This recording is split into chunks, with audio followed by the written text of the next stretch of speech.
झारखंड के राज्यपाल श्री सीपी राधाकृष्णन जी,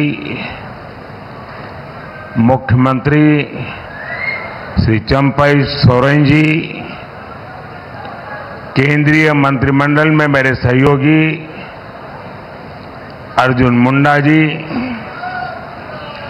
विधानसभा में विपक्ष के नेता, अन्य महानुभाव और झारखंड के भाइयों और बहनों, जोहार।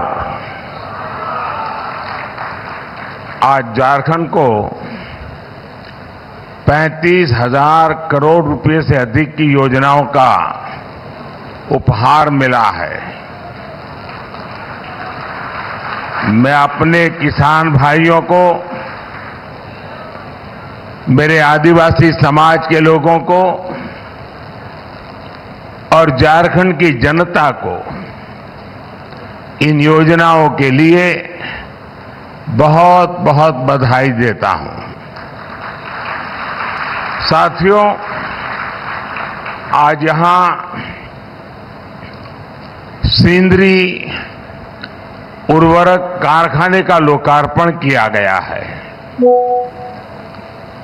मैंने संकल्प लिया था कि सिंदरी के इस खाद कारखाने को जरूर शुरू करवाऊंगा।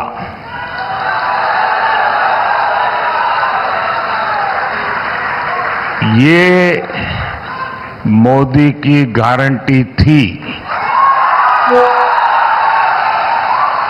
और आज ये गारंटी पूरी हुई है।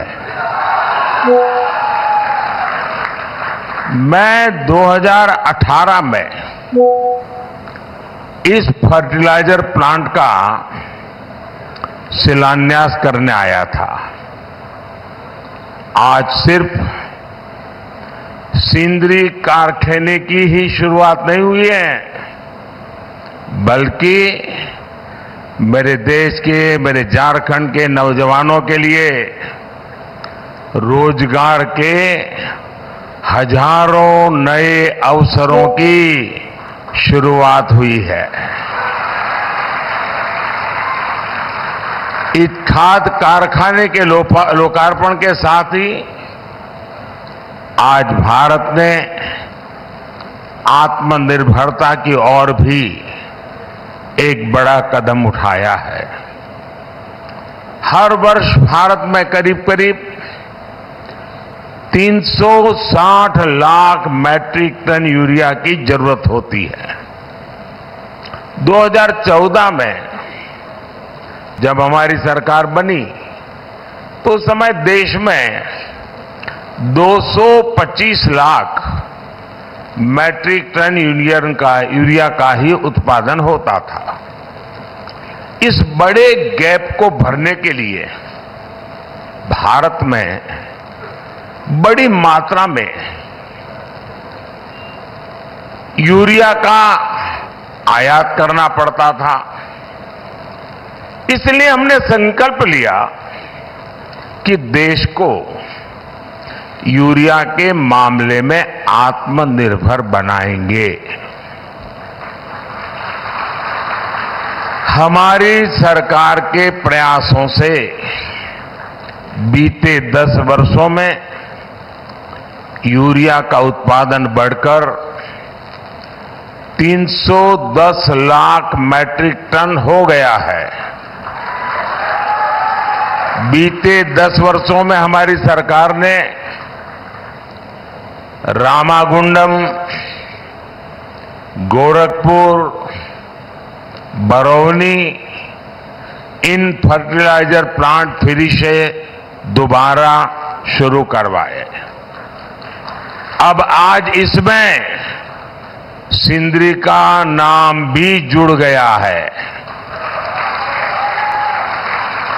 तालचेर फर्टिलाइजर प्लांट भी अगले 1-1.5 साल में शुरू होने जा रहा है।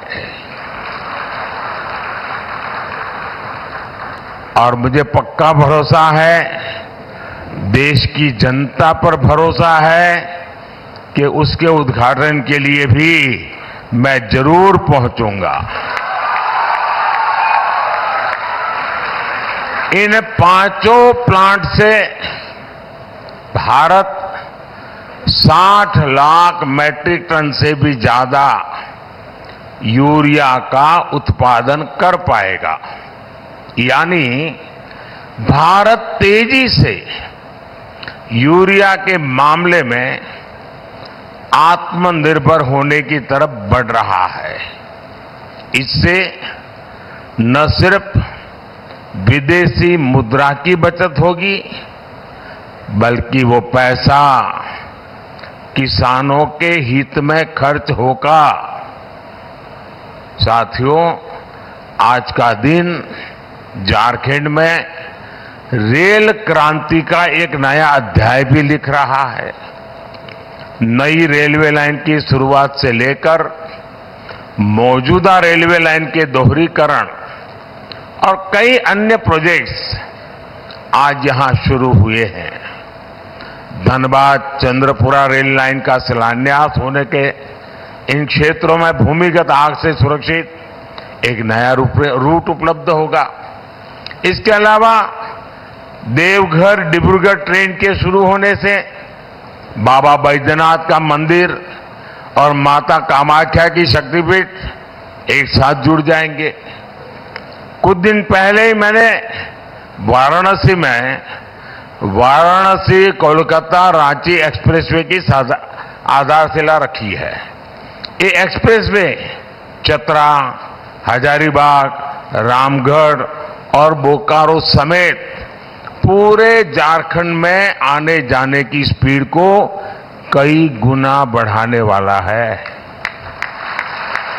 इसके अलावा हमारे किसान भाई बहनों को चाहे फसल की बात हो, हमारे खदानों में कोयले की बात हो, हमारे कारखानों में सीमेंट जैसे उत्पाद हो, ये पूर्वी भारत से देश के हर कोने में भेजने में बड़ी सहूलियत भी होने वाली है।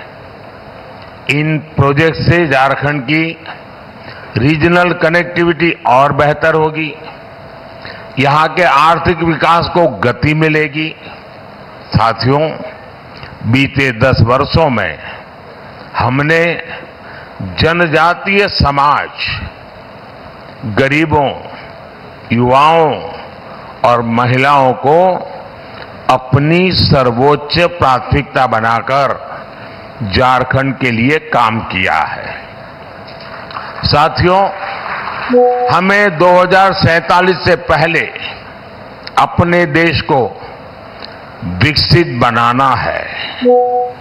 आज भारत दुनिया की सबसे तेजी से आगे बढ़ती अर्थव्यवस्था वाले देशों में है।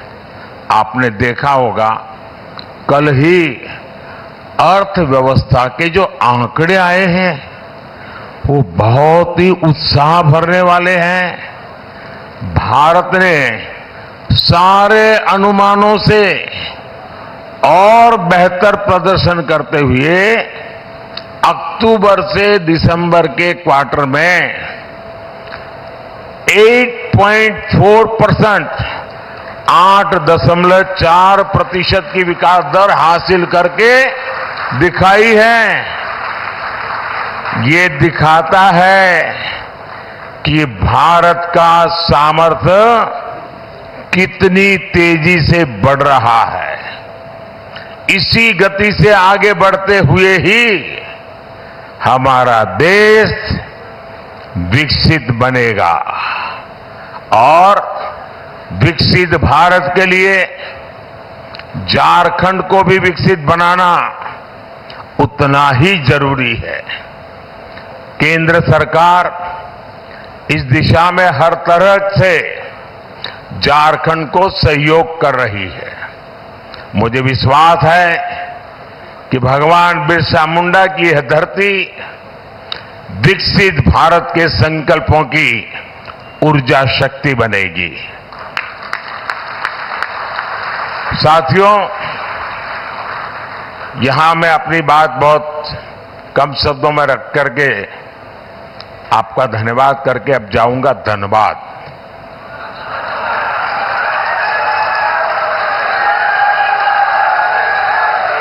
तो वहां मैदान भी जरा खुला होगा।